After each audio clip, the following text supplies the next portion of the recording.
Alors le traumatisme initial et l'entorse de cheville, vous le savez, une incidence très élevée, c'est le traumatisme sportif le plus fréquent, avec un coût pour la société très élevé, supérieur à 1 million d'euros par jour en France. On dénomme environ 10% d'entorses graves, dont 10% entraîneront une instabilité chronique de cheville. Le mécanisme de l'entorse, il est constitué par l'atteinte du plan ligamentaire latéral. Je vous rappelle l'anatomie avec 3 faisceaux, un faisceau antérieur, un faisceau moyen, un faisceau postérieur.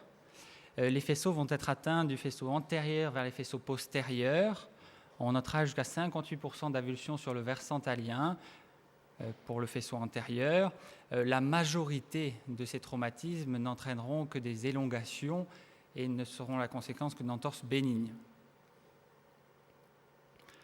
Alors le plan latéral, c'est tout d'abord le ligament talofibulaire antérieur qui est tendu en flexion plantaire, qui limite la translation antérieure, mais également la rotation externe de la fibula. C'est le seul ligament stabilisateur de cheville en flexion plantaire, ce qui lui donne toute son importance. Le ligament calcanéo-fibulaire qui est tendu en flexion dorsale, qui stabilise la cheville en flexion dorsale. Et enfin, le faisceau postérieur, qui est le ligament talofibulaire postérieur, qui est également tendu en flexion dorsale, qui est le plus résistant et qui est rarement lésé. L'instabilité chronique de cheville apparaît lors d'un défaut de cicatrisation ligamentaire. Et c'est un point clé de cette pathologie, c'est-à-dire que sans lésion ligamentaire grave, il ne pourrait y avoir d'instabilité. Bien entendu, il existe des prédispositions telles que l'hyperlaxité, la mauvaise proprioception, les déformations de l'arrière-pied avec arrière-pied ou médio-pied varus, et enfin une flexion plantaire du premier rayon. Plusieurs tableaux peuvent se dégager. On peut avoir des instabilités avec laxité, des instabilités sans laxité et des laxités sans instabilité. Elles pourront, selon les cas, entraîner donc des douleurs persistantes, des entorses à répétition ou seulement un symptôme d'appréhension. Le diagnostic. Le diagnostic est clinique avec, vous le savez, le test du tiroir antérieur, le test en varus forcé. Ces tests qui ne sont pas toujours faciles à réaliser, qui doivent être réalisés à distance du traumatisme aigu. Il se base aussi sur les radiographies dynamiques qu'on appelle TELOS avec le varus forcé et le tiroir antérieur, mais qui ne retrouvent que 50% de sensibilité, d'où la limite de ces examens. Nous nous aiderons aussi de l'échographie pour essentiellement faire le bilan ligamentaire. L'arthroscanner nous permettra de rechercher des lésions associées et principalement les lésions cartilagineuses. L'IRM ne retient pas beaucoup d'indications dans nos bilans préopératoires et l'arthro-IRM pourrait être un bon moyen pour avoir un examen moins irradiant que l'arthroscanner. Alors la prise en charge médicale. On sait que dans les instabilités chroniques, malheureusement, le traitement fonctionnel entraîne un mauvais résultat s'il y a eu rupture ligamentaire. La prise en charge chirurgicale devra, outre les lésions ligamentaires, traiter également les lésions associées. Et nous ferons, dans la majorité des cas, cela par arthroscopie. Nous pourrons trouver des lésions cartilagineuses, un problème de conflit, que ce soit avec les parties molles ou des conflits osseux, les corps étrangers, ou les problèmes de tendinopathie des fibulaires. Alors maintenant, la prise en charge chirurgicale. 3 grandes formes, la reconstruction par ténodèse non anatomique, la réparation anatomique et la reconstruction anatomique.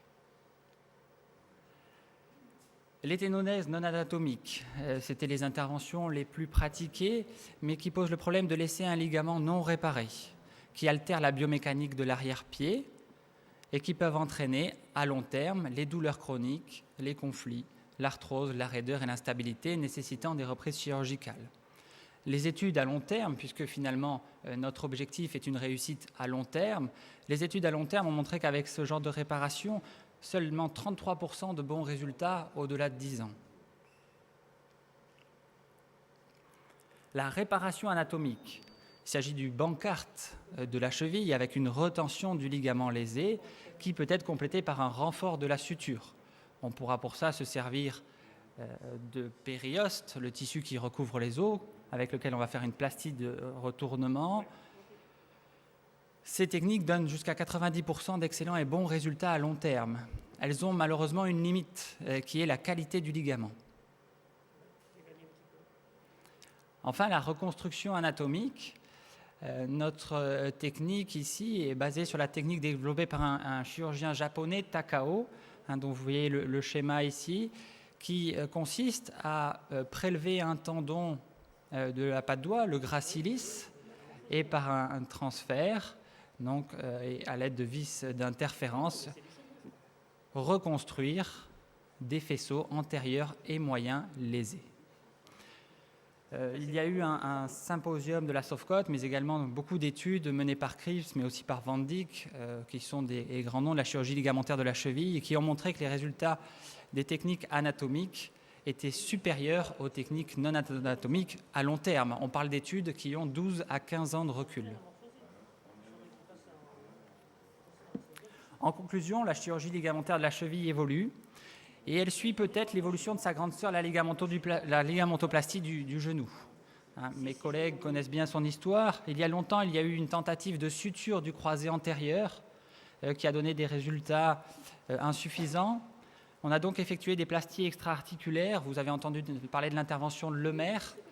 À long terme, malheureusement, on s'est rendu compte que cette intervention de Lemaire ne donnait pas des résultats fonctionnels satisfaisants. On est donc passé à des plasties intra-articulaires à ciel ouvert, puis cette technique a été améliorée et a abouti à la ligamentoplastie sous arthroscopie. On peut aujourd'hui penser que la ligamentoplastie de la cheville suit ce chemin.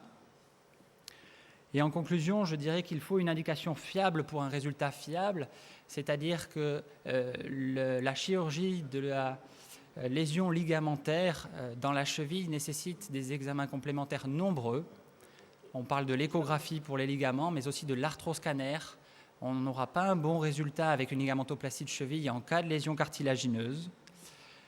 Il faut se souvenir que la retention ligamentaire avec renfort reste une excellente indication, mais que dans les cas où les ligaments sont lésés, la ligamentoplastie anatomique permet de reconstruire le système ligamentaire naturel avec régénération de mécanorécepteurs par l'apport de la greffe.